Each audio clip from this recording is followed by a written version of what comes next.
Good morning all of you. आइए अब हम पढ़ते हैं क्लास 7 एनसीईआरटी की यह हिस्ट्री की पुस्तक है।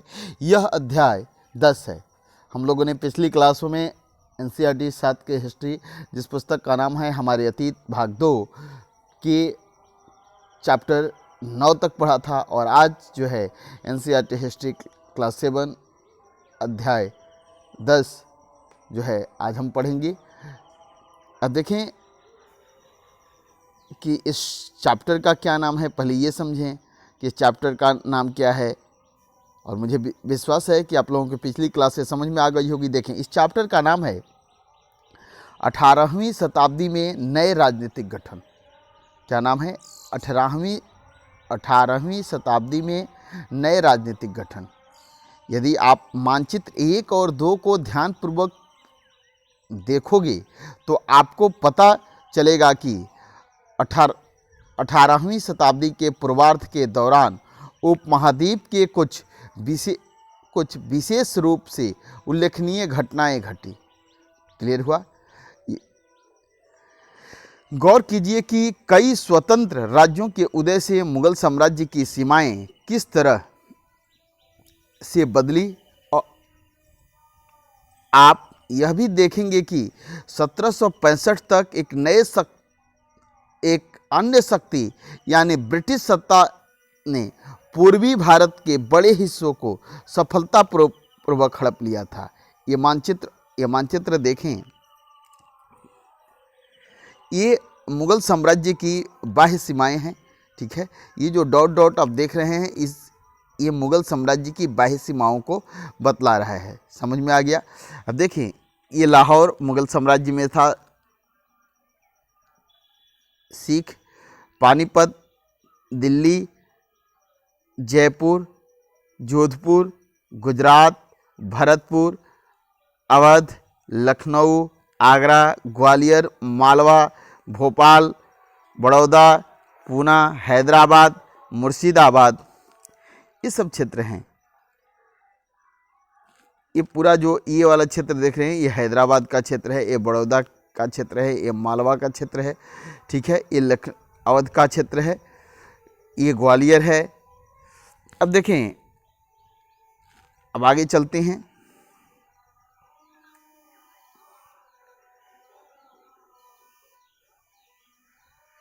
हम यह दर्शाते हैं कि 18वीं शताब्दी एक ऐसी अवधि थी जब भारत में राजनीतिक परिस्थितियां अपेक्षाकृत एक छोटे से समय अंतराल में बड़ी तेजी से अचानक बदलनी शुरू हो गई थी। इस अध्याय में हम 18वीं शताब्दी के पूर्वार्ध, मोटे तौर पर 1707 में जब औरंगजेब की मृत्यु हुई थी से 1761 तक जब पानीपत की तीसरी लड़ाई हुई के दौरान उपमहाद्वीप में उत्पन्न हुई नई राजनीतिक शक्तियों के बारे में पढ़ेंगे। समझ में आ गया? 18वीं इस चैप्टर में हम क्या पढ़ेंगे? 18वीं शताब्दी के पूर्वार्ध के विषय में पढ़ेंगे। और इस पूर्वार्ध में किस चीज़ के विषय में अध्ययन करना है?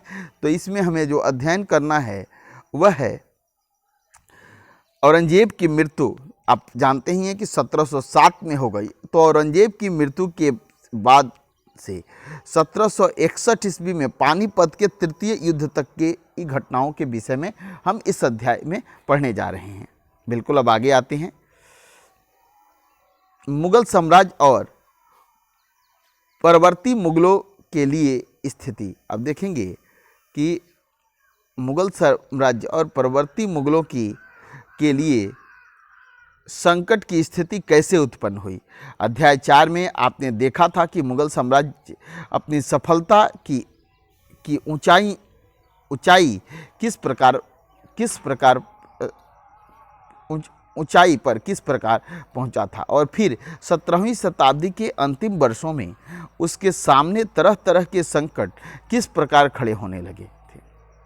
ऐसा आपको पता ही होगा कि मुगल साम्राज्य का जो काल था, 1502 हिस्सों में मुगल साम्राज्य को बांटते हैं।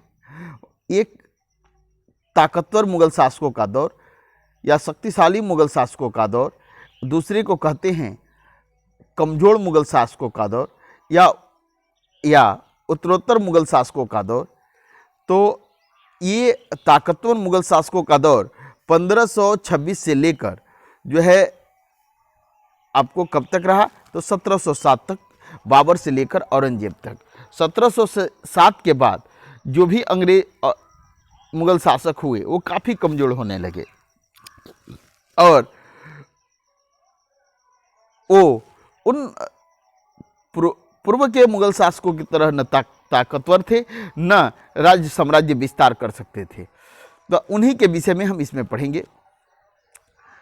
अब देखें कि बादशाह औरंगजेब ने दक्कन में 1679 से लंबी लड़ाई लड़ते हुए साम्राज्य के सैन्य और वित्तीय संसाधनों पर को बहुत अधिक खर्च कर दिया था।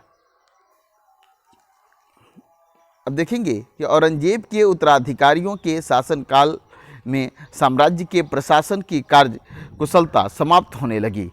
क्या हुआ, औरंगजेब के जो उत्तराधिकारियों के शासनकाल में साम्राज्य के प्रशासन की कार्य कुशलता जो है समाप्त होने लगी और मनसबदारों के शक्तिशाली वर्गों को वश में रखना केंद्रीय सत्ता के लिए कठिन हो गया। मनसबदारों के जो शक्तिशाली वर्ग थे मनसबदार, इनको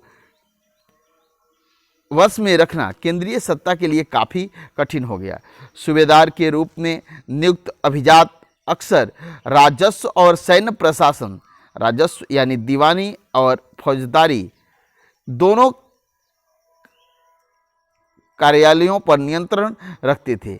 इससे मुगल साम्राज्य के विशाल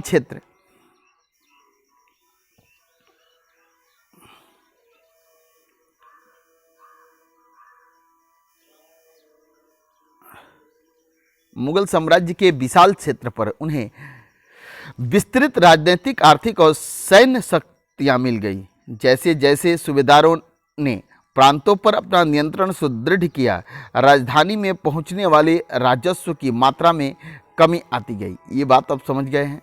जो भी मुगल सूबे थे वहाँ सूबेदार नियुक्त किए गए थे और जैसे जैसे इन सूबेदारों की शक्ति बढ़ती गई तो इन लोगों ने धीरे धीरे जो भू राजस्व की जो लगान होता था, जो लगान से जो भू राजस्व से जो इनकम आता था, उसे अब ये दिल्ली सल्तनत के खजाने में भेजना बंद कर दिए, ये अपने पास रखना शुरू कर दिए। उत्तरी तथा पश्चिमी भारत के अनेक हिस्सों में हुए जमींदारों और किसानों के विद्रोहों और कृषक आंदोलनों ने इन समस्याओं को और भी गंभीर कर दिया। उत्तर तथा पश्चिम भारत में, याद रखेंगे, उत्तर तथा पश्चिम भारत के अनेक हिस्सों में जमींदारों और किसानों के विद्रोह और कृषक आंदोलन ने इस समस्या को और भी गंभीर बना दिया। कभी किस समस्या को, कि ये जो सूबेदार थे ये अपनी ताकत बढ़ा रहे थे और राजधानी में पहुंचने वाले राजस्व की मात्रा में कमी आती गई। ये अपने को ज़्यादा ताकतवर करते गए और धीरे धीरे केंद्रीय सत्ता से दूर होने का प्रयास करने लगे। विद्रोह समस्या को और भी गंभीर बना दिया। कभी कभी ये विद्रोह बढ़ते हुए करों के भार के विरुद्ध किए गए थे और कभी कभी ये शक्तिशाली सरदारों के द्वारा अपनी स्थिति को सुदृढ़ बनाने की कोशिश थी। अतीत में भी विद्रोही समूहों ने मुगल सत्ता को चुनौती दी थी, परंतु अब ऐसे समूहों ने क्षेत्र के आर्थिक संसाधनों का प्रयोग अपनी स्थितियों को मजबूत करने के लिए किया। जिस तरह से धीरे धीरे राजनीतिक व आर्थिक सत्ता प्रांतीय सूबेदारों, स्थानीय सरदारों और अन्य समूहों के हाथों में आ रही थी, औरंगजेब के उत्तराधिकारी इस बदलाव को रोक न सके। क्लियर हुआ? यहाँ तक आप समझ गए हैं। भरपूर फसल और खाली तिजोरियाँ, इसके विषय में हम पढ़ेंगे, भले रोक न सके। इस आर्थिक और राजनीतिक संकट के बीच ईरान के शासक नादिर शाह ने, याद रखेंगे, 1739 ईस्वी में दिल्ली पर आक्रमण किया और संपूर्ण नगर को लूटकर वह बड़ी भारी मात्रा में धन दौलत ले गया। नादिर शाह के आक्रमण के बाद, बिल्कुल ये याद रखेंगे, ये डेट नादिर शाह का आक्रमण। नादिर शाह कहाँ का रहने वाला था? तो ईरान का रहने वाला था। कब आक्रमण किया? 1739 ईस्वी में। जब पिछली क्लासों में हम संस्कृतियों के विषय में पढ़ रहे थे तो हम लोगों ने देखा कि किस तरह से नादिर शाह के इस आक्रमण के भय से जो कलाकार थे, जो चित्रकार थे, ये धीरे धीरे किस तरह से हिमाचल प्रदेश की तरफ, पहाड़ी प्रदेशों की तरफ उन्मुख हो गए और अपनी कला को संरक्षित रखने का प्रयास किया। अब देखिए, थोड़ा सा इसे समझते हैं। भरपूर फसल और खाली तिजोरियां। एक तत्कालिक लेखक ने साम्राज्य के वित्तीय दिवालियेपन का वर्णन इन शब्दों में किया है। बड़े जमींदार निस्सहाय और निर्धन हो गए हैं। उनके किसान वर्ष में 2 फसलें उगाते हैं, लेकिन उन्हें दोनों में से कुछ नहीं मिलता है। उनके स्थानीय गुमस्ते एक तरह से किसान के हाथ की कठपुतली बने रहते हैं, जैसे कि स्वयं किसान अपने ऋणदाता के वश में रहता है जब तक कि वह साहूकार का कर्ज नहीं चुका देता। इस प्रकार संपूर्ण व्यवस्था एवं प्रशासन इतना चकनाचूर हो चुका है कि यद्यपि किसान अपनी फसल के जरिए मानो सोना बटोरता है, लेकिन उसके मालिक जमींदार को एक तिनके का टुकड़ा भी नहीं मिलता है। ऐसी हालत में जमींदार सशस्त्र सेना कैसे रख सकते थे जिनकी उससे आशा की जाती है? वे अपने सैनिकों को जो लड़ाई के समय उनके आगे आगे चलते थे और घुड़सवारों को जो उनके पीठ पीछे चलते हैं, पैसा कैसे दे सकेंगे? यानी इस दौर में, मुगलों के इस दौर में स्थिति ऐसी पैदा हो गई कि किसान धीरे धीरे साहूकारों के चंगुल में फंसते गए और वो साहूकारों के ऋण को चुकता करने में ही व्यस्त रहते थे। और जमींदार, जो बड़े बड़े जमींदार थे, वह निस्सहाय और निर्धन होने लगे, क्योंकि उनकी ताकत किसान के द्वारा दिए गए भूराजस्व से होती थी और उन्हें किसानों द्वारा दिए गए भूराजस्व प्राप्त नहीं होते थे, जिसके फलस्वरूप उनकी ताकत काफ़ी कमज़ोर होने लगी। यह स्थिति है कब? उत्तर मुगल काल की। अब इसी समय आपने देखा कि नादिर शाह के आक्रमण को समझा। अब थोड़ा सा इस मानचित्र को समझें। आप इस मानचित्र को आप थोड़ा ध्यान से देखेंगे।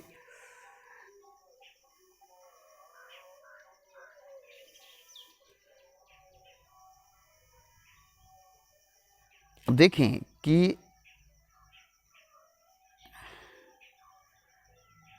ये सिंधु नदी निकल रही है।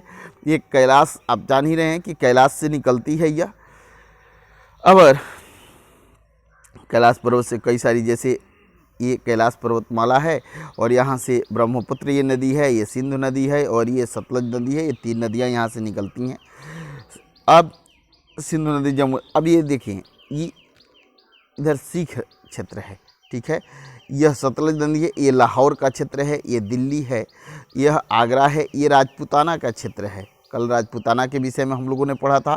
ये गुजरात है, ये बड़ौदा है, बड़ौदा राज्य के विषय में हम आगे पढ़ेंगे। ये सूरत है और ये मराठा राज्य है, ये मराठाओं का क्षेत्र है। यह निजाम का क्षेत्र है, हैदराबाद के निजाम की सत्ता यहाँ चल रही है। और ये मैसूर है, ठीक है, जहाँ काट वंश का राज्य चल रहा है, ठीक है। और यह त्रावणकोर है, ठीक है। इसको बिल्कुल ध्यान से देखें। इन सब के विषय में हम आप पढ़ने जाएंगे तो ये आप समझेंगे कि बड़ौदा कहाँ पे है, मराठा का क्षेत्र किस हिस्से में था, पूना कहाँ पे है, सूरत कहाँ पे है, निजाम का क्षेत्र कहाँ है। ये देखें, कृष्णा और गोदावरी नदियों के बीच निजाम का क्षेत्र है। समझ में आया? ये है मैसूर का क्षेत्र, जहाँ अर्काट वंश का राज्य चल रहा था, ठीक है। ये कर्नाटक वाले हिस्से में है। यह त्रावणकोर है, ये आज के केरल में है। ये देखें, ये मद्रास है, ये पांडिचेरी है जहाँ फ्रांसीसी बस्ती है। सेंट डेविस का किला है यहाँ, जो ब्रिटिशों का किला है यह, ठीक है। और इस तट को 2 हिस्सों में बांटते हैं। ऊपर यहाँ से ये पूरा उत्तरी सरकार और इसे दक्षिणी सरकार कहते हैं। इसे छोटे तौर पर और बांटते हैं तो इस तमिलनाडु के तट को कोरोमंडल तट के नाम से जानते हैं, केरल के तट को मलाबार तट के नाम से जानते हैं, गोवा के तट को कोंकण तट के नाम से जानते हैं। तो मुझे विश्वास है कि यहाँ तक की चीज़ें आपको समझ में आ गई होगी। ये नर्मदा नदी है और यह ताप्ती नदी है। ताप्ती नदी के तट पर ही सूरत बसा हुआ है। ये भी जानते, ये महानदी है, यह उड़ीसा में बह रही है। क्लियर हुआ। ये सोन नदी है, ये अमरकंटक की पहाड़ी है और अमरकंटक की पहाड़ी से 3 नदियाँ निकलती हैं, नर्मदा, सोन और महानदी। क्लियर हुआ। हैदराबाद का क्षेत्र आपने देख लिया। ये हैदराबाद का क्षेत्र गोदावरी और कृष्णा नदियों के बीच बसा हुआ है। ठीक है, आप कमेंट बॉक्स में मुझे बताएंगे कि ये कृष्णा नदी कहाँ से निकलती है। ये देखें कि ब्रिटिश नियंत्रण के अंतर्गत क्षेत्र मध्य 18वीं शताब्दी में, ये जो भूरा वाला कलर देख रहे हैं ये उस समय ब्रिटिश नियंत्रण में था। जैसे आप देख रहे हैं ये पूरा सा एरिया देखें, ये उस समय ब्रिटिश नियंत्रण में था। 18वीं शताब्दी में यह ब्रिटिश के मध्य में यह ब्रिटिश नियंत्रण का क्षेत्र है। पटना, बिहार, मुर्शिदाबाद, बंगाल, ढाका, कलकत्ता और यह उत्तरी सरकार वाला आप जो क्षेत्र देख रहे हैं यह भी उस समय ब्रिटिश नियंत्रण में था। क्लियर हो गया। ये बातें, ये मैप को भी ध्यान से देखें। जब भी आप जो है आर्ट पढ़ रहे हों और अपनी समझ को विकसित करना चाहते हैं, डेवलप करना चाहते हैं, तो इस मैप को समझने से आप न भागें। यदि मैप आपने न समझा तो समझिए कि आपको ये सोशल साइंस, समाज शास्त्र के जो भी सब्जेक्ट हैं, इतिहास हो, भूगोल हो, जो भी मानव शास्त्र जो ह्यूमैनिटी के सब्जेक्ट हैं जैसे इतिहास, भूगोल, पॉलिटिकल साइंस, अगर इन सारे जीएस को आपको मजबूत करना है, अपनी इस सब्जेक्ट को मजबूत करना है, तो आपको तो ये पता ही होना चाहिए कि ठीक है बड़ौदा कहाँ है, हैदराबाद किन किन नदियों के बीच है, ठीक है हैदराबाद पर किसका क्षेत्र था, मैसूर किस क्षेत्र में है, भारत के किस हिस्से में है, दिल्ली किधर है, आगरा किधर है, ठीक है लाहौर कहाँ पे है, सिख राज्य कहाँ था, हाँ सिंधु नदी कहाँ से निकलती है, सिंधु नदी के बीच में कौन कौन सा राज्य बसा हुआ था, सूरत किस नदी पर, बड़ौदा किस नदी पर, गुजरात कहाँ पे है। ठीक है, तो इस मानचित्र को आप बिल्कुल ध्यान से देखें। अब देखेंगे, यहाँ देखें इस मानचित्र के 18वीं शताब्दी में के मध्य ब्रिटिश क्षेत्र, ये भूरा अध्याय 4 में तालिका 1 देखें। औरंगजेब के शासनकाल में किन किन लोगों ने मुगल सत्ता को सबसे लंबे समय तक चुनौती दी। अध्याय 4 जब हम लोगों ने पढ़ा था उसमें हम लोगों ने पढ़ा था कि किस तरह से औरंगजेब के काल में बहुत सारे विद्रोह हुए और उन लोगों ने अंग्रेज औरंगजेब की सत्ता को चुनौती दी थी। अब आगे चलते हैं हम। अब देखें कि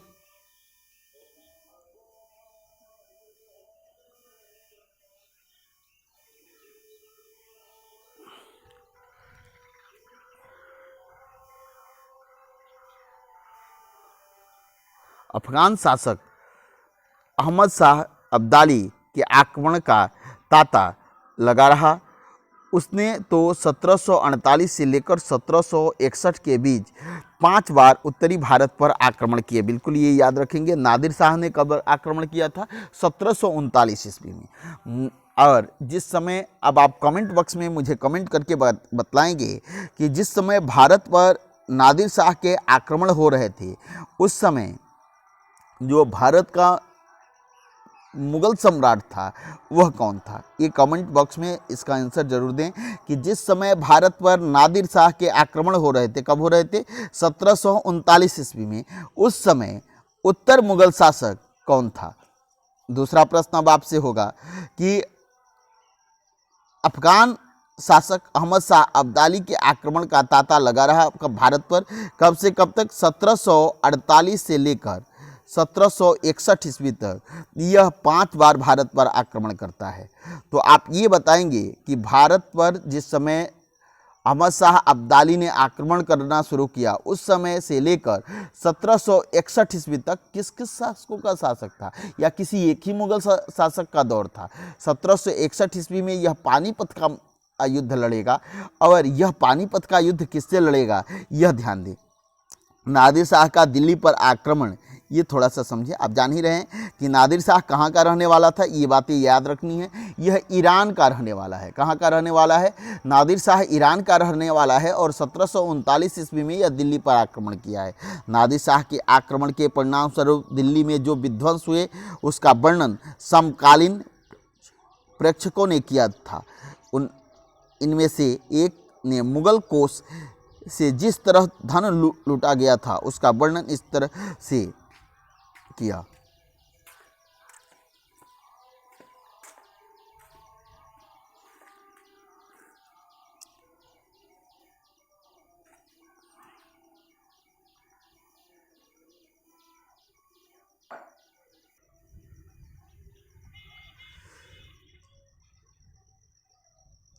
साठ लाख रुपए और कई हजार सोने के सिक्के, लगभग 1 करोड़ रुपए के सोने के बर्तन, लगभग 50 करोड़ रुपए के गहने जवाहरात और अन्य चीज़ें ले गया, जिनमें से कुछ तो इनकी बेशकीमती, कुछ तो इतनी बेशकीमती थी कि दुनिया उनका मुकाबला कोई नहीं कर सकता है। जैसे तख्ते ताऊस। अब याद रखेंगे, ये बहुत बार पूछता है कि भारत से तख्ते ताऊस को कौन उठा कर ले गया।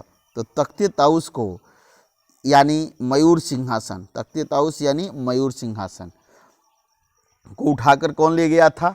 तो नादिर शाह। अब प्रश्न यहाँ से एक और पूछा जाता है कि तख्ते ताऊस पर बैठने वाला अंतिम मुगल शासक कौन था? ये आप बताएंगे।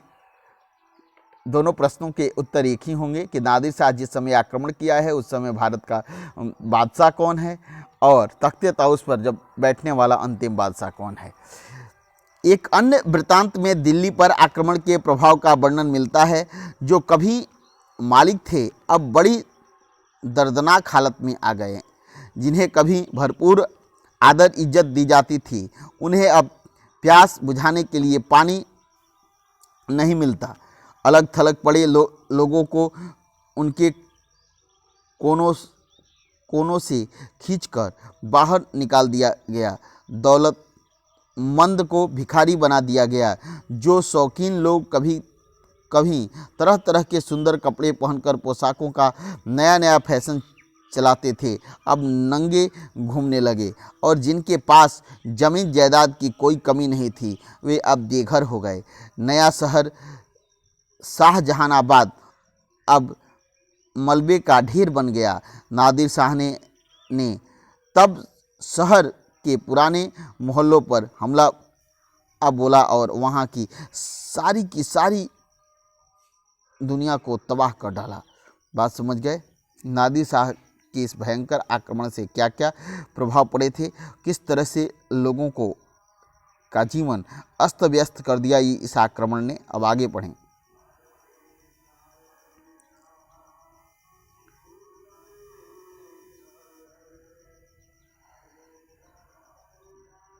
देखिए, साम्राज्य पर सब ओर से दबाव तो पड़ ही रहा था। अभिजातों के विभिन्न समूहों की पारस्परिक प्रतिद्वंद्विता ने उसे और भी कमज़ोर बना डाला। ये अभिजात 2 बड़े गुटों में बटे हुए थे, ईरानी और तुरानी। ये बहुत महत्वपूर्ण है, ये याद रखें। जो मुगल साम्राज्य था, 2 के अभिजात वर्ग थे, 2 गुटों में बटे हुए थे, ईरानी ग्रुप और तुरानी ग्रुप। तुर्क मूल के लोग को तुरानी ग्रुप में रखा गया। काफ़ी समय तक प्रवर्ती मुगल, समझ गए, प्रवर्ती मुगल बादशाह इनमें से एक या दूसरे समूह के हाथों की कठपुतली बन रहे थे। प्रवर्ती मुगल 2 हिस्सों में बांटे, पूर्व के मुगल और प्रवर्ती मुगल।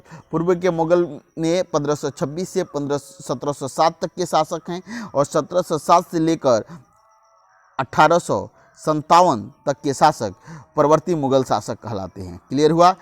बादशाह इनमें से एक या दूसरे समूह के हाथों की कठपुतली बने रहे।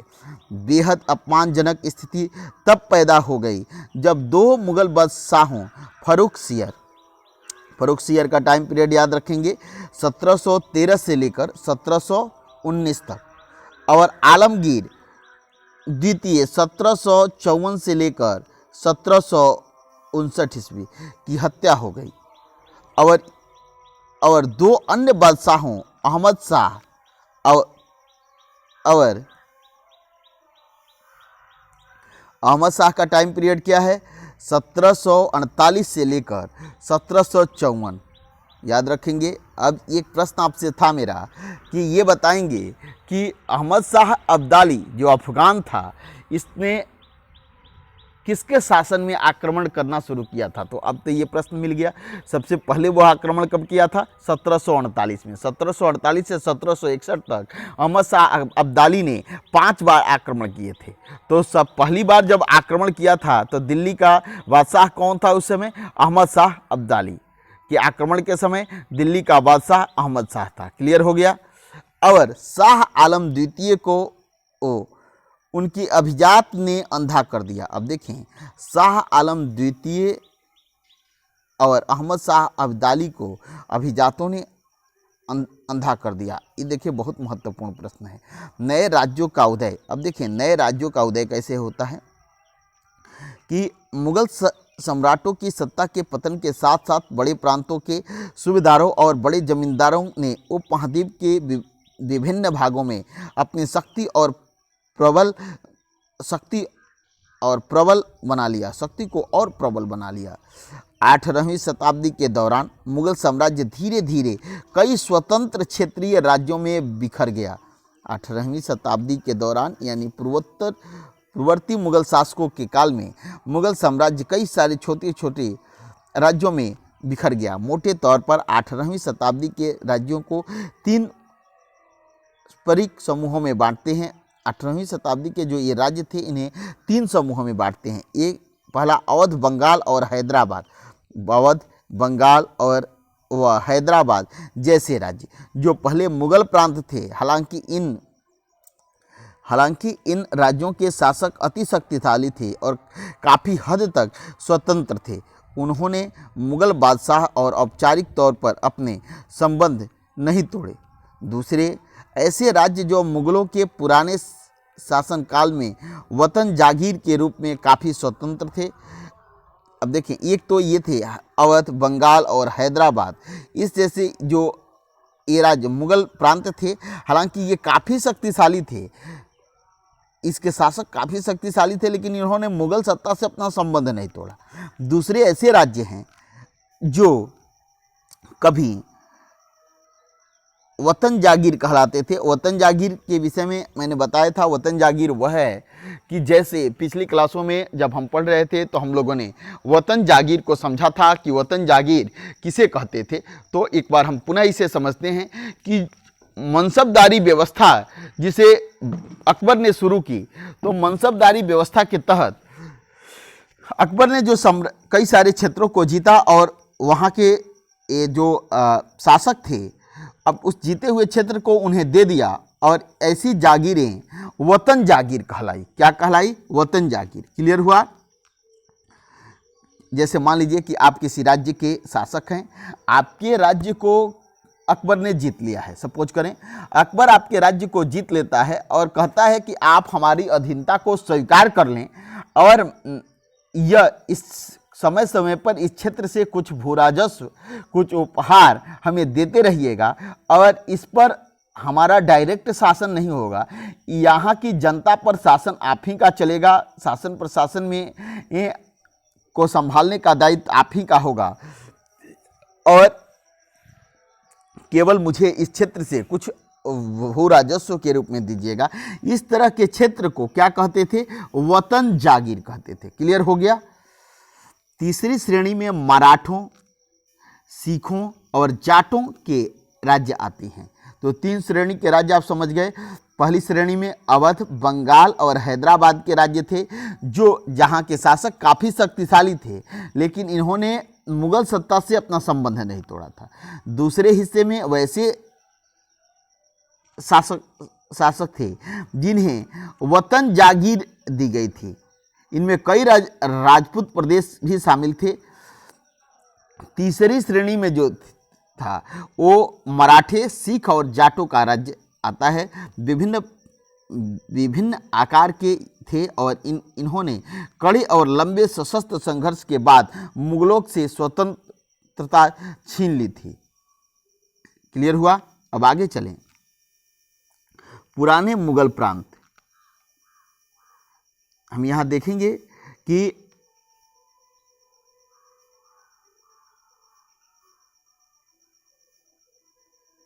पुराने मुगल प्रांतों से जिन उत्तराधिकारी राज्यों का उद्भव हुआ उनमें से 3 राज्य प्रमुख थे, अवध, बंगाल और हैदराबाद। ये तीनों ही राज्य उच्च मुगल अभिजातों द्वारा स्थापित किए गए थे। इन तीनों राज्यों के संस्थापक सआदत खां, ये याद रखेंगे, ये महत्वपूर्ण है, ये बिल्कुल नोट करेंगे। ये टॉपिक भी महत्वपूर्ण है, इसे नोट करेंगे कि कितने प्रकार के राज्य थे और इनमें कौन कौन से और इनकी विशेषताएं क्या थी। ये याद रखेंगे कि शाह आलम द्वितीय और अहमद शाह को अभिजातों ने अंधा बना दिया था। अब देखें यहाँ पे कि आपसे प्रश्न पूछता है कि अवध राज्य की स्थापना किसने की थी, तो सआदत खां। क्या नाम है इसका? सआदत खां। क्लियर हुआ। मुर्शीद कुली खां, इसने बंगाल में अपने को स्वतंत्र करके बंगाल राज्य की स्थापना की। और आसफ जहां खां हैदराबाद, ऐसे व्यक्ति थे, हैदराबाद में अपने राज्य की स्थापना की। तो ये तीनों नाम बिल्कुल आप याद रखेंगे, परीक्षा की दृष्टि से काफ़ी महत्वपूर्ण है। और जैसे आपसे पूछेगा कि पुराने मुगल प्रांत कौन कौन से थे और इन मुगल प्रांतों को किसने स्वतंत्र किया और वहाँ पे एक नए स्वतंत्र राज्य की स्थापना की, तो हम देखेंगे कि मुगल प्रांतों से जिन उत्तराधिकारी राज्यों का उद्भव हुआ उनमें से 3 राज्य प्रमुख थे, अवध, बंगाल और हैदराबाद। अवध की राज्य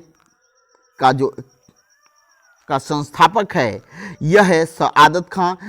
मुर्शीद कुली खां ने बंगाल की स्थापना की, नए राज्य की स्थापना की, और आसफ जहां हैदराबाद में नए एक स्वतंत्र राज्य की स्थापना करता है। बिल्कुल यहाँ तक आपको समझ में आ गई होगी।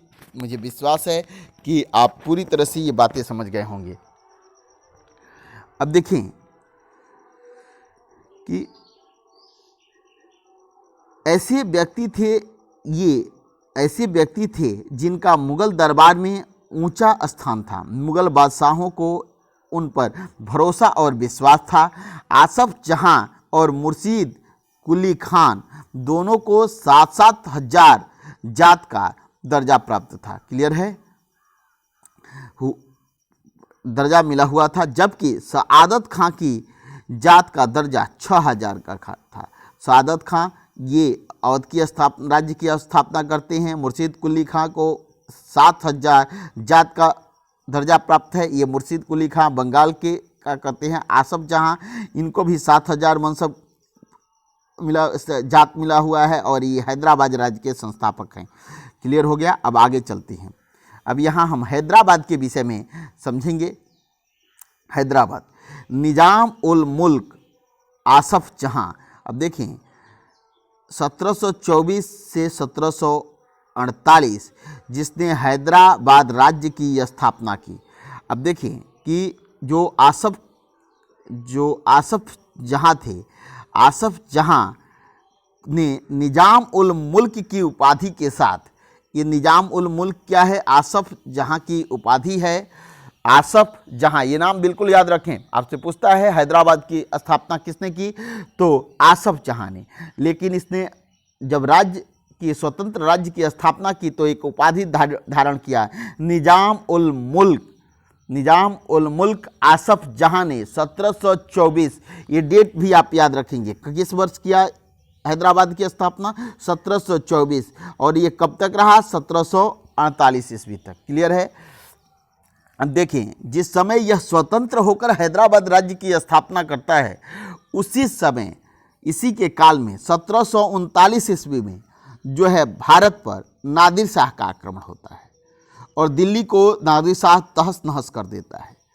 1748 ईस्वी से भारत पर अफगान आक्रांता जो है अहमद शाह अब्दाली का आक्रमण होता है। यह भारत पर 5 बार आक्रमण करता है। 1748 से लेकर 1761 तक यह लगातार आक्रमण करता है। कमेंट बॉक्स में बताएं आप कि जो नादिर शाह जो है यह किस देश का रहने वाला था। आगे चलते हैं।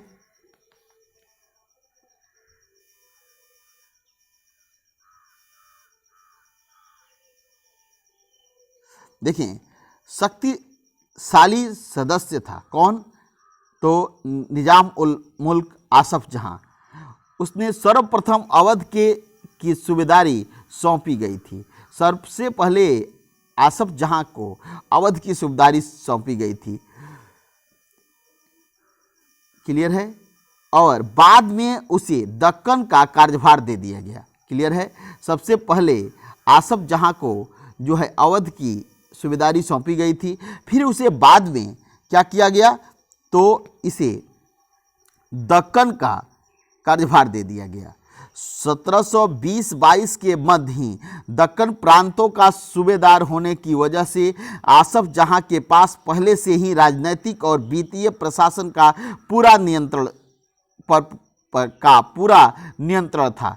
दक्कन में होने वाले उपद्रव और मुगल दरबार में चल रही प्रतिस्पर्धा का फायदा उठाकर उसने सत्ता हथियाई तथा उस क्षेत्र का वास्तविक शासक बन गया। अब देखें कि जो आसफ जहां था, जिसने निजाम उल मुल्क की उपाधि के साथ जो है हैदराबाद का शासक बनता है, यह सबसे पहले यह जो था यह सूबेदार था अवध का। जिस समय यह अवध का सूबेदार था 1720-22 में, उसी समय इसे दक्कन क्षेत्र, जिस क्षेत्र में हैदराबाद का क्षेत्र है, जिसमें निजाम की सत्ता थी, उस क्षेत्र का इसे सूबेदारी जो है कार्यभार दिया गया था। ये इसे प्रशासनिक, राजनीतिक और वित्तीय समझ काफ़ी अधिक थी और इस पर नियंत्रण रखने में यह काफ़ी कुशल था। अब इसी बीच भारत पर नादिर शाह का आक्रमण हो रहा है 1739 में। साथ ही साथ दिल्ली दरबार ईरानी और तुरानी दो गुटों में बटा हुआ है और इसके षड्यंत्रों से काफ़ी अधिक जो है कमज़ोर होते जा रहा है। इस केंद्रीय सत्ता की कमजोरी का लाभ उठाकर इसने एक हैदराबाद में एक नए राज्य की स्थापना कर दी। ये बात समझ गए। आसफ जहां अपने लिए कुशल सैनिकों तथा प्रशासकों को उत्तरी भारत से लाया था। अब देखिए, यह जब आया तो आसफ जहां, इसी की उपाधि है निजाम उल मुल्क, ठीक है। आसफ जहां जब उत्तर भारत से आया था, उस समय यह अपने साथ कुशल सैनिक और प्रशासकों को लेकर आया था और दक्षिण में एक नए अवसर पाकर प्रसन्न थे। ये सभी सैनिक और प्रशासक दक्षिण भारत में नए अवसर को प्राप्त कर प्रसन्न थे। कारण ये था कि दिल्ली दरबार षड्यंत्रों से भरा हुआ था और जो मुगल बादशाह थे उनकी शक्ति कमजोर हो गई थी, खजाना खाली हो रहा था। तो जो सैनिक, अभिजात वर्ग, प्रशासक, जो भी कर्मचारी थे शासन प्रशासन के, वो भी सत्ता से काफ़ी नाखुश थे और इन षड्यंत्रों से काफ़ी दुखी थे। अब जिन सैनिकों और प्रशासकों को यह लेकर आया था, इस नए अवसर और नई सुविधाओं से ये काफ़ी प्रसन्न थे। उसने मनसबदार नियुक्त किए, प्रशासन थे, उसने मनसबदार नियुक्त किए जिन्हें जागीरें प्रदान की। कौन? आसफ जहां मनसबदारों की नियुक्ति करता है और इन मनसबदारों को क्या देता है, तो जागीरें देता है। क्लियर हुआ।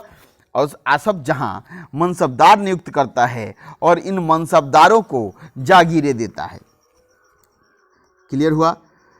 ये भी याद हो गया है कब इसने स्थापना की थी, तो 1724 ईस्वी में। कब तक रहा यह सत्ता पर? 1724 से 1748 ईस्वी तक। हालांकि वह अभी भी मुगल सम्राट का सेवक था, फिर भी वह काफ़ी आज़ादी से शासन चलाता था। न तो वह दिल्ली से कोई निर्देश लेता था और न ही दिल्ली उसके कामकाज में कोई हस्तक्षेप करती थी। मुगल बादशाह तो केवल निजाम उल मुल्क आसफ जहां द्वारा पहले से लिए गए निर्णयों की पुष्टि कर दिया करते थे। अभी जब पीछे हम पढ़ रहे थे तो हमने देखा कि 3 तरह के क्षेत्रीय राज्यों का उदय हुआ। एक वैसे राज्य जैसे अवध, बंगाल और हैदराबाद, जो कि मुगल सत्ता के साथ रहते हुए अपने को स्वतंत्र कर लिए हैं। जैसे आपने देखा कि वह न है निजाम के जो है आसफ जहाँ के कार्यों में मुगल सत्ता हस्तक्षेप करती है, और न आसफ जहाँ मुगल सत्ता से कोई आदेश निर्देश प्राप्त करता है। लेकिन देखेंगे कि द्वारा पहले से दिए गए निर्णयों की पुष्टि कर देता है। जो भी निर्णय आसफ जहां देते हैं इसे मुगल सत्ता पुष्टि कर देती है। क्लियर हुआ। हैदराबाद राज्य पश्चिम की ओर मराठों के विरुद्ध और पठारी क्षेत्रों के स्वतंत्र तेलुगु सेनानायकों के साथ युद्ध करने में सदा संलग्न रहता था। अब इसके युद्ध हैदराबाद के किससे होते थे?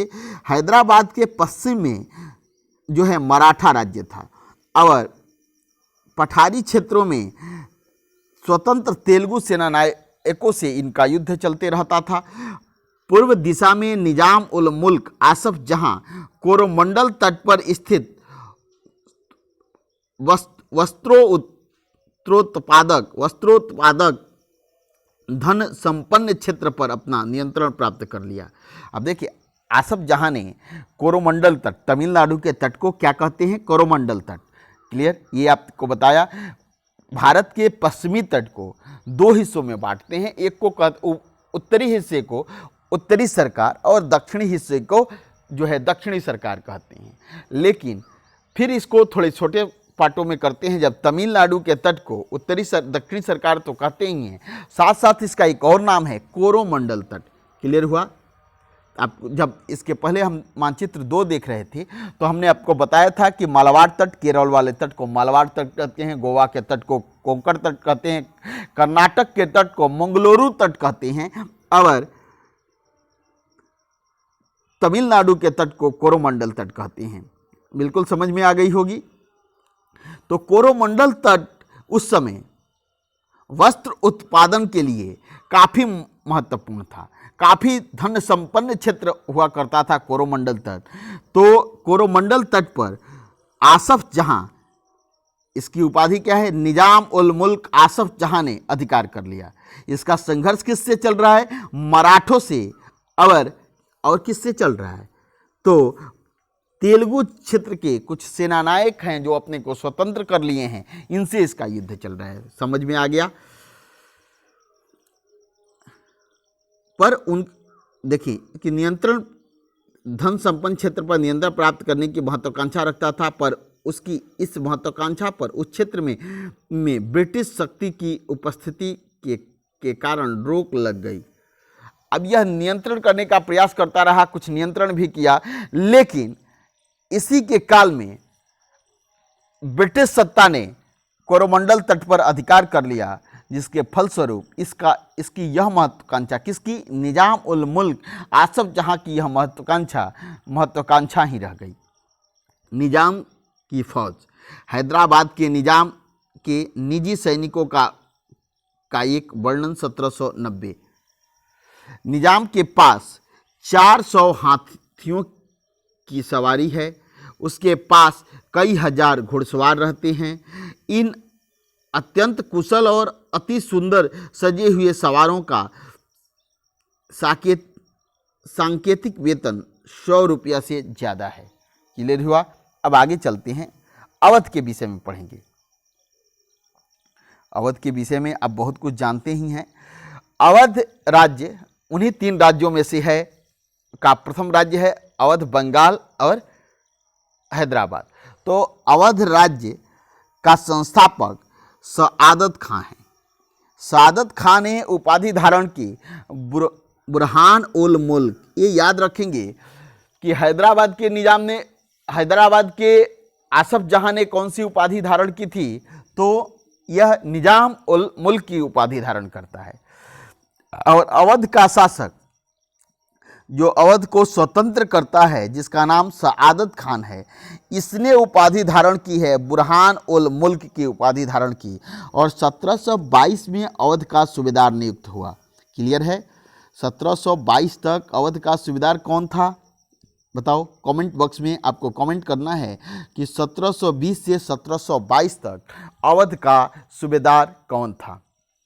बिल्कुल आसानी से और बिल्कुल एक कॉपी पेन लेकर इस टॉपिक को यदि पढ़ते हैं तो यह मेरा दावा है कि अगर 2 से 3-4 बार इसे रिपीट करें तो आपके ये टॉपिक काफ़ी मजबूत हो जाएंगे और जीएस से संबंधित या किसी भी competitive exam, civil, UPSC, PCS, IAS जैसे एग्जामों में के कैंडिडेट हैं या एग्जाम में बैठ रहे हैं तो आपको एक बृहद ऐतिहासिक समझ होगी और इससे आने वाले कोई भी प्रश्न आपके छूटेंगे नहीं। तो देखिए, अवध, इसकी उपाधि क्या है? बुरहान उल मुल्क सआदत खां की उपाधि के साथ 1722 में अवध का सूबेदार नियुक्त किया गया था। मुगल साम्राज्य का विघटन होने पर जो राज्य बने उनमें यह राज्य सर्वाधिक महत्वपूर्ण राज्यों में से एक था। अवध एक समृद्धशाली प्रदेश था जो गंगा नदी के उपजाऊ मैदान में फैला हुआ था। अवध का क्षेत्र मैंने आपको दिखाया था और अवध की लखनऊ और अवध का क्षेत्र दिखाया मानचित्र 2 में। अगर नहीं देखे हैं, अगर आपने ध्यान से नहीं देखा तो आप जाकर उसे पुनः देखेंगे। समृद्ध प्रदेश था जो गंगा नदी के उपजाऊ मैदान में फैला हुआ था और उत्तरी भारत तथा बंगाल के बीच व्यापार का प्रमुख मार्ग उसी से होकर गुजरता था। क्लियर है? इसकी समृद्धि कितनी थी? तो गंगा के मैदान में बसा हुआ है तो काफ़ी उपजाऊ प्रदेश है। साथ ही साथ उत्तरी भारत और बंगाल के साथ जो व्यापार होता था वो इसी के रास्ते होता था। अब देखिए, आगे चलते हैं। अपने राज्य को सुदृढ़ करने की कोशिश में मुगल सूबेदार दीवान के कार्यकाल पर भी क्यों नियंत्रण जमाना चाहते हैं? अब देखेंगे, ऐसा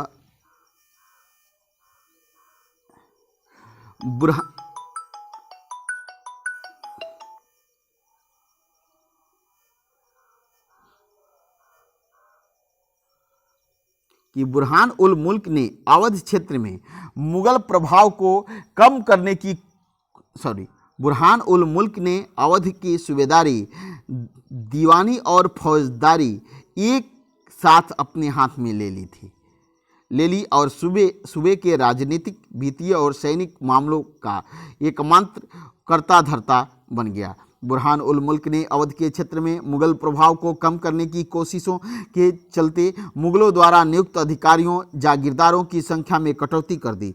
उसने जागीरों के आकार में कटौती की और रिक्त स्थानों पर अपने निष्ठावान सेवकों को नियुक्त किया।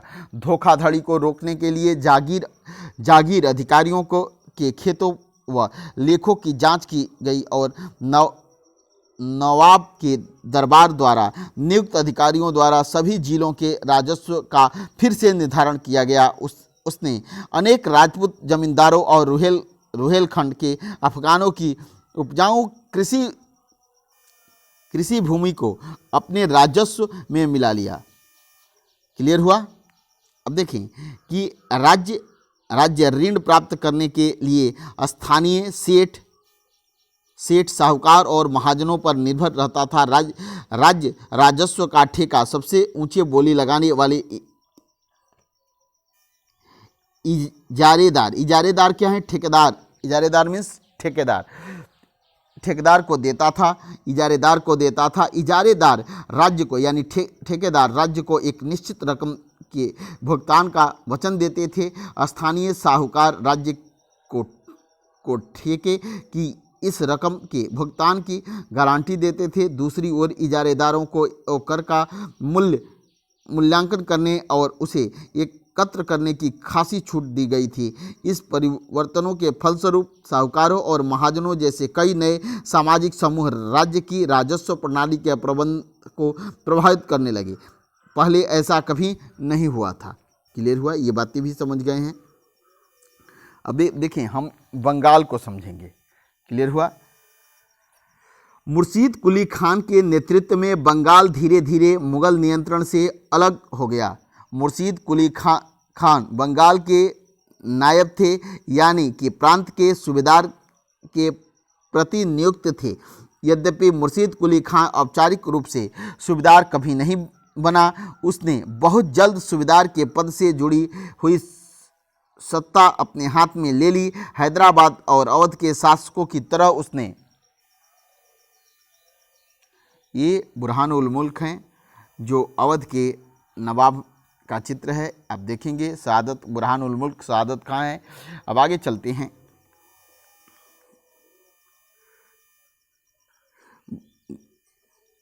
भी राज्य के राजस्व प्रशासन पर नियंत्रण जमाया। बंगाल के मुगल प्रभाव को कम करने के लिए उसने बंगाल के राजस्व का बड़े पैमाने पर पुनर्निर्धारण करने का आदेश दिया। सभी जमींदारों से बड़ी कठोरता से राजस्व नगद वसूल किया जाता था। परिणाम स्वरूप बहुत से जमींदारों को महाजनों तथा साहूकारों से उधार लेना पड़ता था। जो लोग राजस्व का भुगतान नहीं कर पाते थे, उन्हें मजबूर अपनी जमीनें बड़े जमींदारों से बेचनी पड़ती थी। क्लियर हुआ, समझ में आ गया होगा। इस प्रकार 18वीं शताब्दी में बंगाल के एक क्षेत्रीय राज्य बन जाने से जमींदारों में काफ़ी बदलाव आया। राज्य और साहूकारों के बीच हैदराबाद तथा अवध में जो घनिष्ठ संबंध था, वह अलीवर्दी खां के शासनकाल 1740 से 56 में बंगाल में भी स्पष्ट दिखाई दिया। इसके शासनकाल में जगत सेठ का साहूकार घराना अत्यंत समृद्धशाली था। किस तरह से धीरे धीरे इन प्रांतों में साहूकार काफ़ी मजबूत हो गए, इसका प्रमाण आप बंगाल में जब 1740 से 1756 में अलीवर्दी खान के काल में देखेंगे कि जगत सेठ जैसा साहूकार कितना शक्तिशाली था। जब आगे हम देखेंगे सिराजुद्दौला के विषय में पढ़ेंगे तो ये देखेंगे किस तरह से अंग्रेजों के साथ षड्यंत्र में जगत सेठ का कितना महत्वपूर्ण रोल है और सिराज को गद्दी से उतार फेंकने में इस जगत सेठ, इस साहूकार की कितनी महत्वपूर्ण भूमिका है। यदि हम इन राज्यों के अभिलक्षणों पर विहंगम दृष्टि डालें, विहंगम मीन्स विस्तृत दृष्टि डालें, तो हमें उनमें कुछ सामान्य विशेषताएं देखने को मिलेगी। अगर हम इन तीनों राज्यों पर एक विहंगम विस्तृत दृष्टि डालें, एक ऐतिहासिक परिप्रेक्ष्य, एक ऐतिहासिक दृष्टि से इन तीनों का मूल्यांकन करें, तो हम देखेंगे कि इसमें कई सारी समानताएं थी। प्रथम, यद्यपि बड़े राज्य पुराने मुगल अभिजातों द्वारा स्थापित किए गए थे, ये अभिजात कुछ प्रशासनिक व्यवस्थाओं के प्रति संदेहास्पद थे। प्रशासनिक व्यवस्थाओं के प्रति संदेहास्पद थे जो उन्हें उत्तराधिकारियों में मिले थे। विशेषतः वे जागीरदारी व्यवस्था की अत्यंत संदेह की दृष्टि से, वे जागीरदारी व्यवस्था को अत्यंत संदेह की दृष्टि से देखा करते थे। दूसरा, उनके कर प्राप्त करने के तरीके मुगलों से भिन्न थे। अब देखेंगे कि ये जो नए राज्य हुए, ये अपने जमींदारों को थोड़ा संदेह से देखते थे और इनके कर प्राप्त करने का तरीका मुगलों की अपेक्षा थोड़ा भिन्न था। कर संग्रह के लिए राज्य के उत्तराधिकारियों पर निर्भर न रहकर तीनों राज्यों हैदराबाद, अवध और बंगाल ने राजस्व वसूली के लिए इजारेदारों यानी इजारेदारी व्यवस्था यानी ठेकेदारी व्यवस्था के साथ ठेके कर लिए। इजारेदारी की प्रथा जो मुगलों द्वारा पूर्णतः नापसंद की गई थी, 18वीं शताब्दी में समस्त भारत में फैल गई थी। तथापि देहात के उसके प्रभाव में क्षेत्रीय विभिन्नताएं थीं।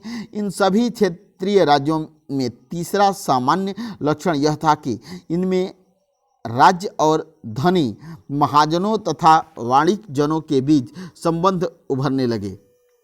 ये साहूकार महाजन लोग लगान वसूल करने वाले इजारेदारों को पैसा उधार देते थे।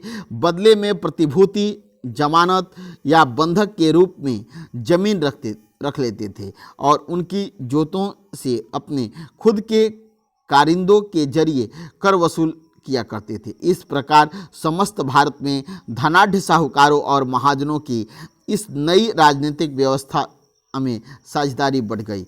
अब आप देख रहे हैं कि किस तरह से समाज में इस पूर्ववर्ती मुगल शासकों के दौर में जब धीरे धीरे स्वतंत्र राज्य हुए अवध, हैदराबाद और बंगाल, तो किस तरह से साहूकारों की शक्ति बढ़ने लगी, इन महाजनों की शक्ति बढ़ने लगी। भू राजस्व में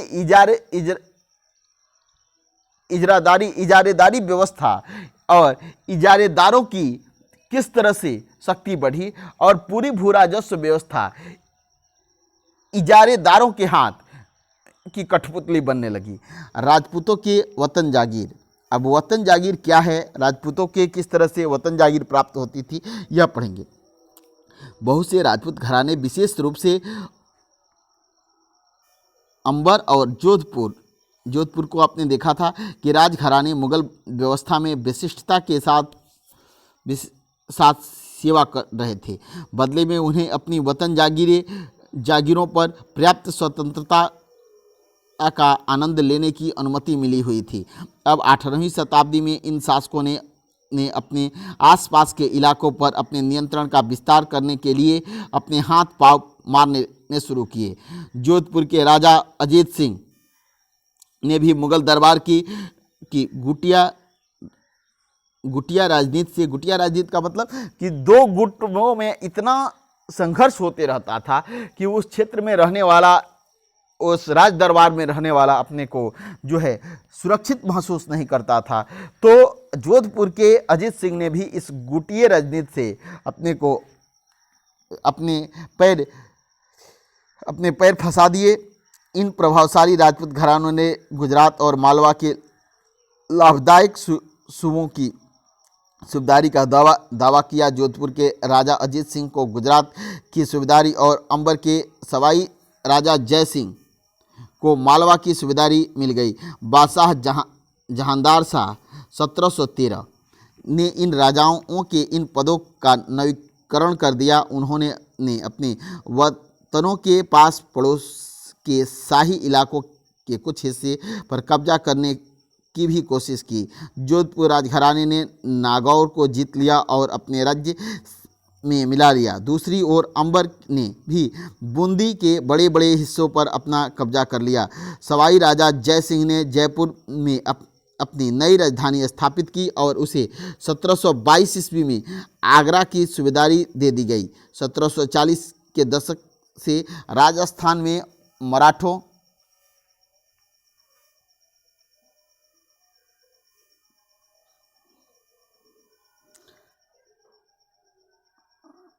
के अभियानों ने इन राजवाड़ों पर भारी दबाव डालना शुरू कर दिया, जिसने उनका अपना विस्तार आगे होने से रोक दिया। ठीक है, ये बातें आप समझ गए होंगे। अब देखें कुछ चीज़ें समझे।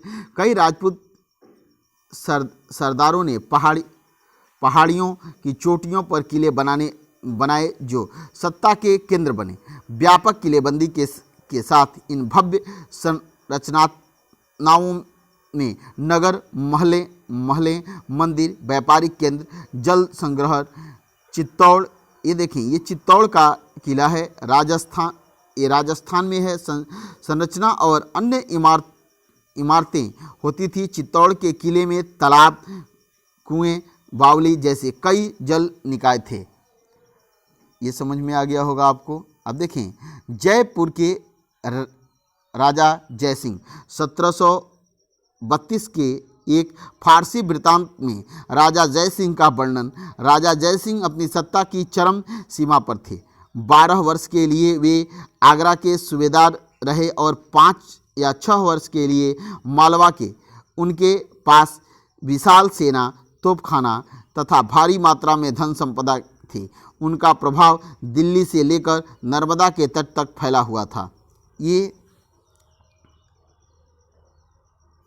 सिख अध्याय 8 में आपने पढ़ा कि 17वीं शताब्दी के दौरान सिख एक राजनीतिक समुदाय के रूप में गठित हो गए। इसे पंजाब के क्षेत्रीय राज्य निर्माण को बढ़ावा मिला। गुरु गोविंद सिंह ने 1699 में खालसा पंथ की स्थापना से पूर्व और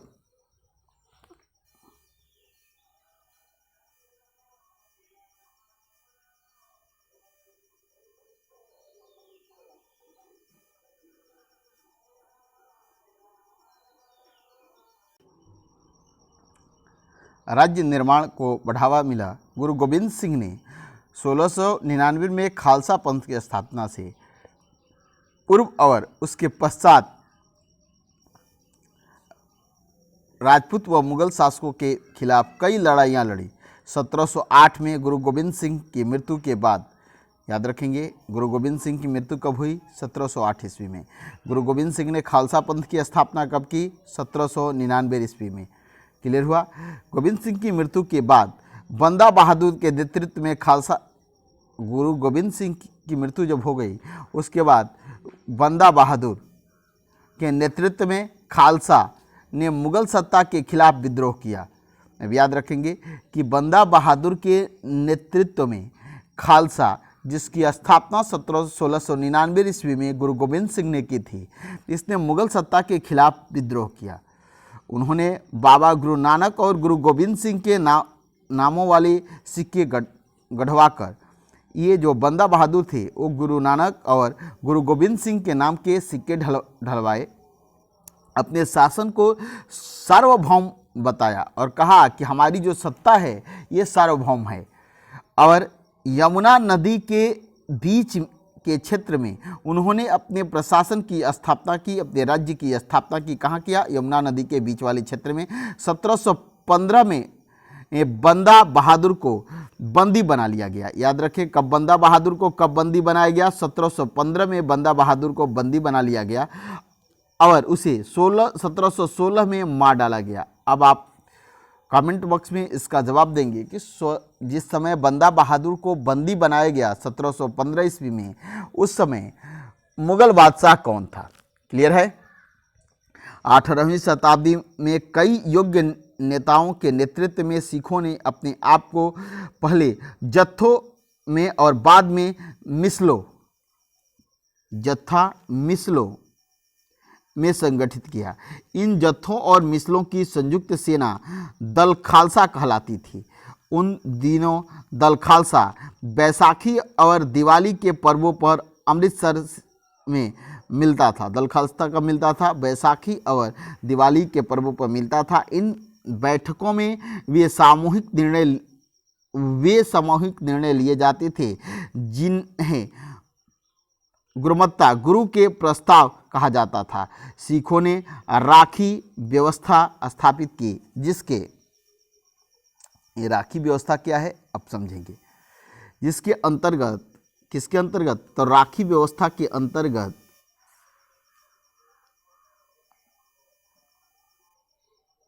किसानों से उनकी उपज का 20% कर के रूप में लिया जाता था। ये राखी क्या है? तो यह कर है, सिखों द्वारा लगाया गया एक कर है।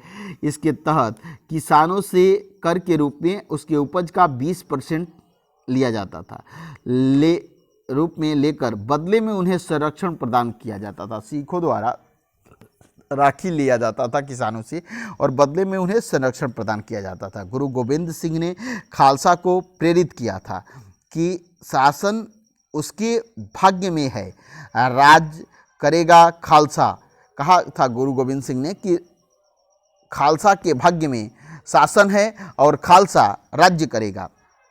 अपने सुनियोजित संगठन के कारण खालसा पहले मुगल सूबेदारों के खिलाफ और फिर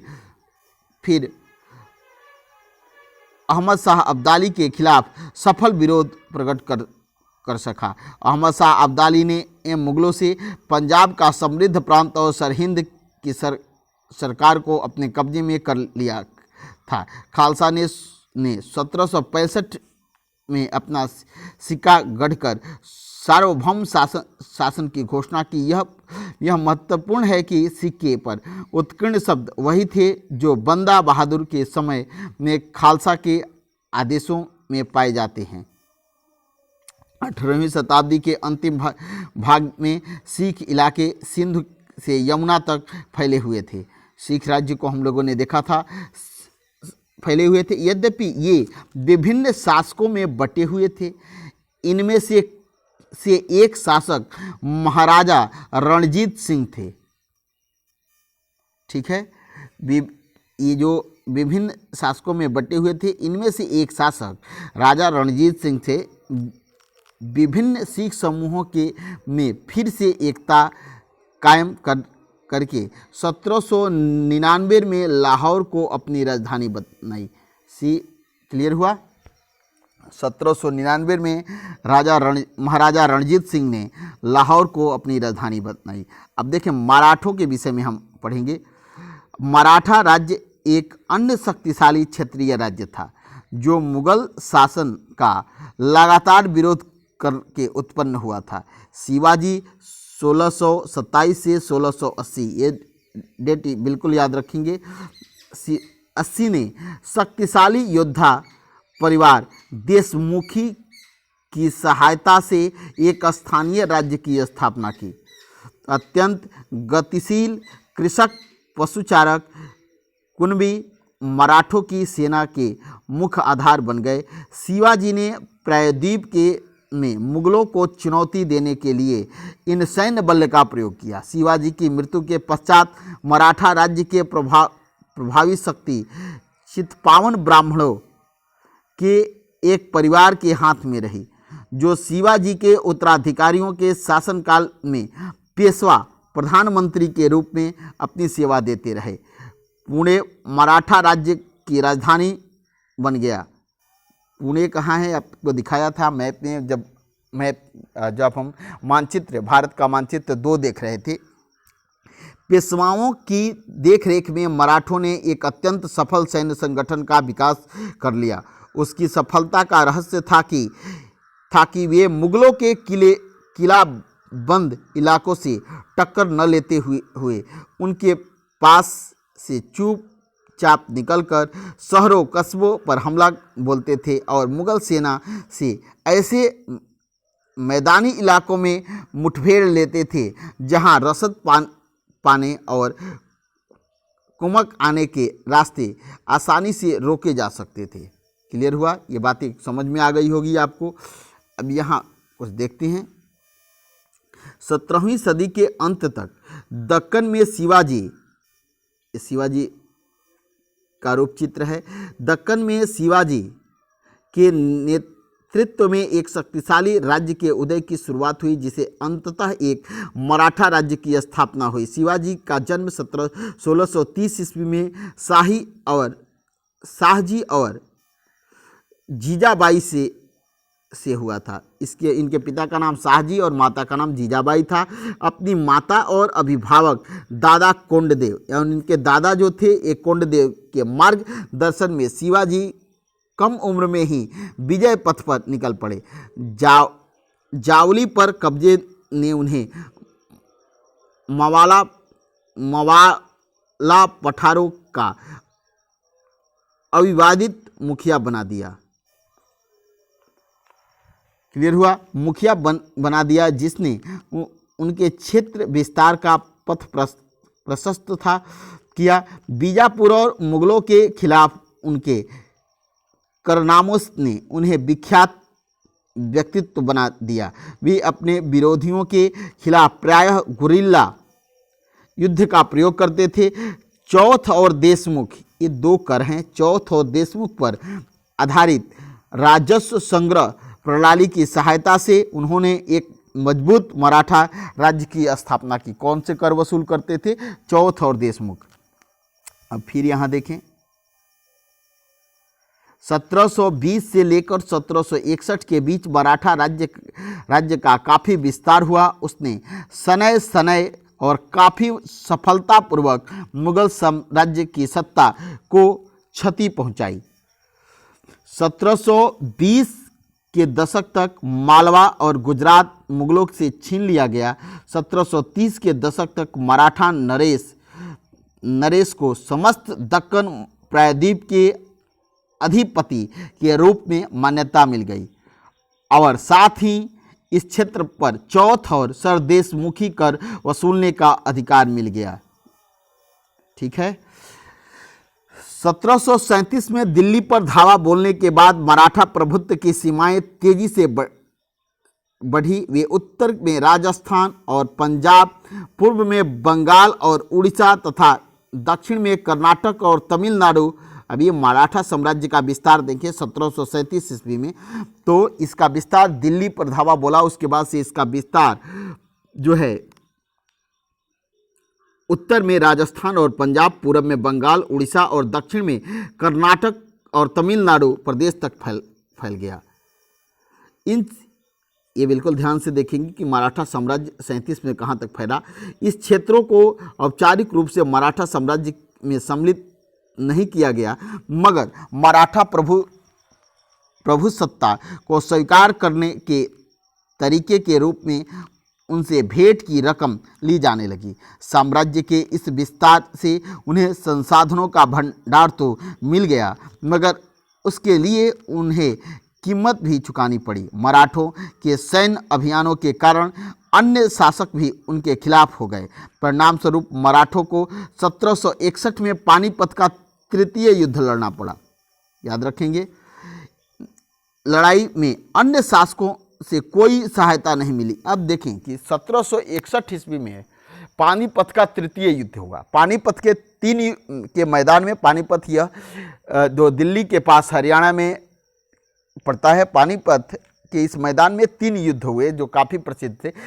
1526 ईस्वी में बाबर और इब्राहिम लोदी के साथ यह युद्ध हुआ और यह युद्ध यह निर्णय कर दिया कि अब दिल्ली पर, पानीपत का प्रथम युद्ध यह निर्णय कर दिया कि दिल्ली पर अब किसकी शक्ति रहेगी, किस राज्य की स्थापना, एक नए राज्य की स्थापना होगी, मुगल राज्य। दिल्ली सल्तनत की समाप्ति हुई, लोदी वंश की समाप्ति हुई, इब्राहिम लोदी की समाप्ति हुई और दिल्ली पर बाबर का आधिपत्य हुआ, एक नए राज्य की स्थापना कर दी। 1556 ईस्वी में जो है अकबर और हेमू के बीच एक युद्ध होता है, ठीक है, 1556 में पानीपत का द्वितीय युद्ध। और पानीपत का तृतीय युद्ध 1561 ईस्वी में होता है अहमद शाह अब्दाली और मराठों के बीच। अब इस साम्राज्य विस्तार की नीति से जो आसपास के जो राज्य थे वो मराठों से काफ़ी जो है दुखी थे, इसलिए इस युद्ध में और मराठों के एक खिलाफ हो गए थे, शत्रु हो गए थे।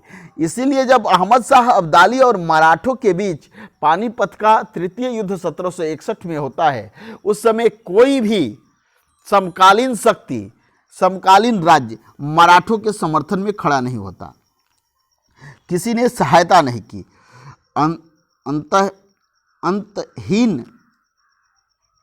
अंतहीन सैन्य अभियानों के साथ साथ मराठों ने एक प्रभावी प्रशासन व्यवस्था तैयार की। जब किसी इलाके पर एक बार विजय अभियान पूरा हो जाता था और मराठों का शासन सुरक्षित हो जाता था, तो वहाँ स्थानीय परिस्थितियों को ध्यान में रखते हुए धीरे धीरे भूराजस्व की मांग की गई, कृषि को प्रोत्साहित किया गया और व्यापार को पुनर्जीवित किया गया। इससे सिंधिया, गायकवाड़ और भोसले जैसे, याद रखेंगे, सिंधिया, गायकवाड़ और भोसले जैसे मराठा सरदारों की शक्ति, सेनाएं खड़ी करने के लिए संसाधन मिल सके। 1720 के दशक में मालवा में मराठा अभियानों ने उस क्षेत्र में स्थित शहरों के विकास व समृद्धि को कोई हानि नहीं पहुंचाई। उज्जैन सिंधिया के संरक्षण में और इंदौर होलकर के संरक्षण के आश्रय में फलता फूलता रहा। ये शहर हर तरह से बड़े और समृद्धशाली थे और वे महत्वपूर्ण वाणिज्यिक और सांस्कृतिक केंद्र के रूप में कार्य कर रहे थे। मराठों द्वारा नियंत्रित इलाकों में व्यापार के नए मार्ग खुले। चंदेरी के क्षेत्र में उत्पादित रेशमी वस्त्रों को मराठों की राजधानी पुणे में नया बाजार मिला। बुरहानपुर पहले आगरा और सूरत के बीच की धुरी पर ही अपने व्यापार में संलग्न था, लेकिन अब उसने अपने वाणिज्यिक भीतरी क्षेत्र को बढ़ाकर दक्षिण में पुणे और नागपुर को तथा पूरब में लखनऊ तथा इलाहाबाद को शामिल कर लिया। अब आगे चलते हैं। जाट सिखों के बाद अब जाटों के विषय में हम पढ़ेंगे। अन्य राज्यों की तरह जाटों ने भी 17वीं और 18वीं शताब्दी में अपनी सत्ता को सुदृढ़ की। अपने नेता चूड़ामन, ये याद रखेंगे, ये महत्वपूर्ण है, चूड़ामन के नेतृत्व में उन्होंने दिल्ली के पश्चिम में स्थित क्षेत्र पर अपना नियंत्रण कर लिया।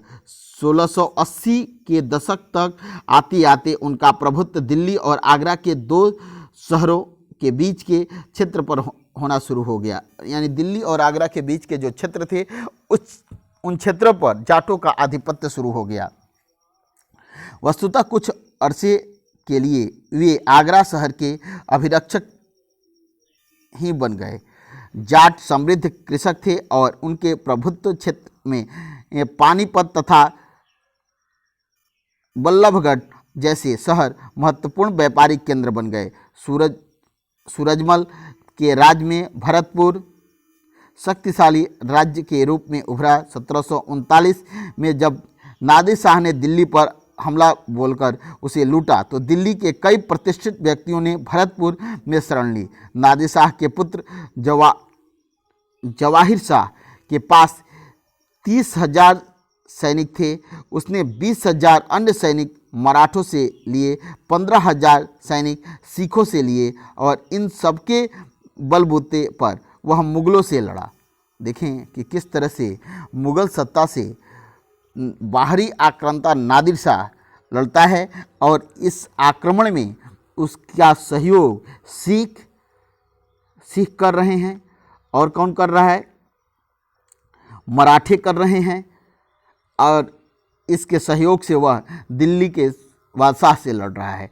जहां भरतपुर का किला काफ़ी हद तक पारंपरिक शैली में बनाया गया, वहीं दिग में जाटों ने अंबर और आगरा की शैली का समन्वय करते हुए एक विशाल बाग महल बनवाया। शाही वास्तुकला के जिन रूपों को पहली बार शाहजहां के युग में जोड़ा गया था, दिग की इमारतें उन्हीं रूपों के नमूने पर बनाई गई थी। अध्याय 5 और 9 दोनों के चित्र 12 को आप देखें। क्लियर हुआ? अब आगे चलते हैं। जाटों की शक्ति सूरजमल के समय पराकाष्ठा पर पहुंच गई। अब प्रश्न आपसे पूछता है कि किसके समय में जाटों की शक्ति पराकाष्ठा पर पहुंची? तो सूरजमल के समय में। क्लियर हुआ? अब एक पूछता है कि जाटों का 17वीं और 18वीं शताब्दी में नेता कौन था? तो चूड़ामल था। उसके बाद से सूरजमल के समय जाटों की शक्ति पराकाष्ठा पर पहुंच गई। 1756 से 1763 के दौरान भरतपुर जाट राज्य को आधुनिक राजस्थान में संगठित किया। सूरजमल के राजनैतिक नियंत्रण में जो क्षेत्र शामिल थे उनमें आधुनिक पूर्वी राजस्थान, दक्षिणी हरियाणा, पश्चिमी उत्तर प्रदेश और दिल्ली शामिल थे। सूरजमल ने कई किले और महल बनवाए, जिनमें भरतपुर का प्रसिद्ध लौहगढ़ का किला इस क्षेत्र में बने सबसे मजबूत किलों में से एक था। याद रखेंगे, ये फैक्ट भी याद रखेंगे। अब आगे चलते हैं। फ्रांसीसी क्रांति के विषय में थोड़ा सा प्रकाश डालते हैं। अब बिल्कुल ध्यान से देखें। 18वीं शताब्दी में भारत की विभिन्न राज्य व्यवस्थाओं में जनसाधारण को अपनी अपनी सरकारों के कार्यों में हिस्सा लेने का अधिकार नहीं था। ऐसी स्थिति पश्चिमी दुनिया में 18वीं शताब्दी से आखिरी दशक तक बनी हुई थी। अमेरिकी की 1776 से 1781 और फ्रांसीसी क्रांति ने इन स्थितियों को और साथ साथ अभिजात वर्ग के सामाजिक और राजनीतिक प्राधिकारों को चुनौती दे दी। फ्रांसीसी क्रांति के दौरान मध्यम वर्ग, किसानों और शिल्पकारों ने पादरीगण और अभिजातों के विशेषाधिकारों के खिलाफ लड़ाई लड़ी। उनका मानना था कि समाज में किसी भी समूह के जन्म सिद्ध प्राधिकार नहीं होने चाहिए, बल्कि लोगों के इसकी सामाजिक स्थिति योग्यता पर निर्भर करनी चाहिए। फ्रांसीसी क्रांति के दार्शनिकों ने यह सुझाया कि सभी के लिए समान कानून और समान अवसर होने चाहिए। उनका यह भी कहना था कि सरकार की सत्ता लोगों से बननी चाहिए और जनता को सरकार के कार्यों में भूमिका अदा करने का अधिकार होना चाहिए। फ्रांसीसी और अमेरिकी क्रांतियों जैसे आंदोलनों ने धीरे धीरे प्रजाओं को नागरिकों में बदल डाला। नागरिक राष्ट्रीय राज्य एवं लोकतांत्रिक अधिकारों के विचारों ने भारत में 19वीं शताब्दी के अंतिम दशकों में से जड़ पकड़ी। हम देखेंगे, कल्पना करें ये आप 18वीं शताब्दी में हैं। अब देखिए कुछ प्रश्नों को करते हैं और कुछ प्रश्नों को मैं आपको सॉल्व करके बता दूंगा, उसका सॉल्यूशन दे दूंगा, और कुछ प्रश्नों का सॉल्यूशन आपको कमेंट बॉक्स में करना होगा। यदि आप जब कमेंट बॉक्स में कमेंट करेंगे, आपके प्रश्नों के उत्तर में कोई भी त्रुटि होगी तो आपको उस कमेंट बॉक्स पर उसका जवाब, सही जवाब प्राप्त होगा। इसलिए आप कमेंट करें, जिससे ये भी पता चले कि आपको कितनी समझ है, आपको क्या समझ में आया है। जिस प्रश्नों के हल आप नहीं कर पाएँ उसको कमेंट बॉक्स में करें या उसका आंसर देने का प्रयास करें। सही आपका आंसर मैं चेक करूंगा, उससे अगर उसमें कोई त्रुटियां होगी तो उससे सुधार करके सही आंसर आपको बताया जाएगा। आप चलें, आगे चलते हैं। सूबेदार कौन थे? फौजदार कौन थे? इजरादार क्या है? मिसल क्या है? चौथ क्या है? कुनबी क्या है? उमरा। अब देखिए, सूबेदार एक राजस्व कृषक नहीं, उच्च अभिजात वर्ग, प्रांतीय सूबेदार। प्रांतीय सूबेदार को क्या कहा जाता था? सूबेदार कहा जाता था। तो क्लियर हुआ। तो प्रांतीय सूबेदार से हम इसको मिला देंगे। फौजदार, अब क्या? मराठा कृषक योद्धा, एक मुगल सैन्य कमांडर, सिख योद्धाओं का समूह, मराठों द्वारा लगाया गया कर। अब मराठों द्वारा लगाया गया कर, एक चौथ जो है ये मराठों द्वारा लगाया गया कर है, ठीक है। उच्च अभिजात वर्ग, मराठा कृषक योद्धा, एक मुगल सैन्य कमांडर, सिख योद्धाओं का समूह, मराठाओं द्वारा लगाया गया कर, एक राजस्व कृषक, उच्च अभिजात वर्ग, मराठा कृषक योद्धा। अब देखें कि मिसल ये क्या है? तो मराठा कृषक, मिसल जो हैं ये सिख योद्धाओं का एक समूह है। ये मिसल ये सिख योद्धाओं का एक समूह है। क्लियर हो गया। अब देखें, उमरा, कुनबी, ठीक है, एक राजस्व कृषक, ये क्या है? इसको देखें, मराठा कृषक योद्धा, ठीक है। अब इजरादार क्या है? तो याद करें कि इजरादार क्या है? एक भू राजस्व कृषक है। क्लियर है। तो ये बातें आप समझ गए हैं। अगली क्लासों में आप ये देखेंगे। अब इधर देखिए, औरंगजेब ने में एक लंबी लड़ाई लड़ी, दक्कन में एक लंबी लड़ाई लड़ी।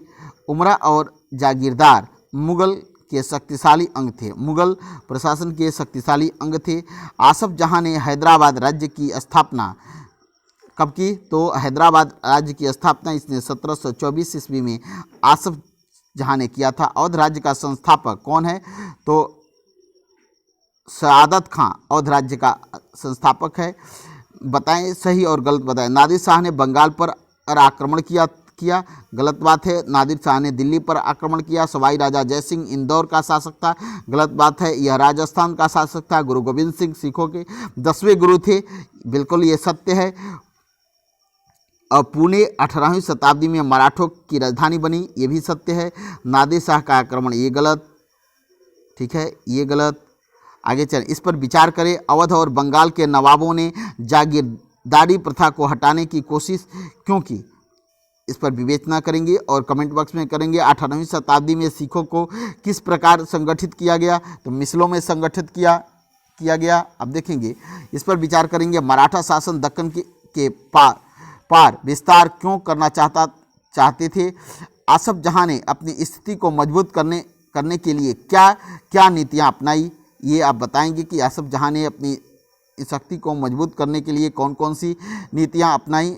याद होगा आसफ जहां ये कौन है? तो यह हैदराबाद राज्य का संस्थापक है। इसने निजाम उल मुल्क आसफ जहां के साथ जो है हैदराबाद की गद्दी को प्राप्त करता है। क्या आपके विचार से आज महाजन और बैंकर उसी तरह का प्रभाव रखते हैं जैसे कि 18वीं शताब्दी में रखते थे? इसका आंसर आप कमेंट बॉक्स में देंगे। क्या अध्याय में उल्लेखनीय कोई भी राज्य आपके अपने प्रांत में विकसित हुए थे? यदि हाँ, तो आपके विचार से 18वीं शताब्दी का जनजीवन आगे 21वीं शताब्दी के जनजीवन से किस रूप में भिन्न था, ये बताएंगे। और ये कुछ कार्य हैं, इसको करने की ज़रूरत है आपको। अवध, बंगाल और हैदराबाद में से किसी एक की वास्तुकला और नए क्षेत्रीय दरबारों के साथ जुड़ी संस्कृति के बारे में कुछ और पता लगाएंगे आप।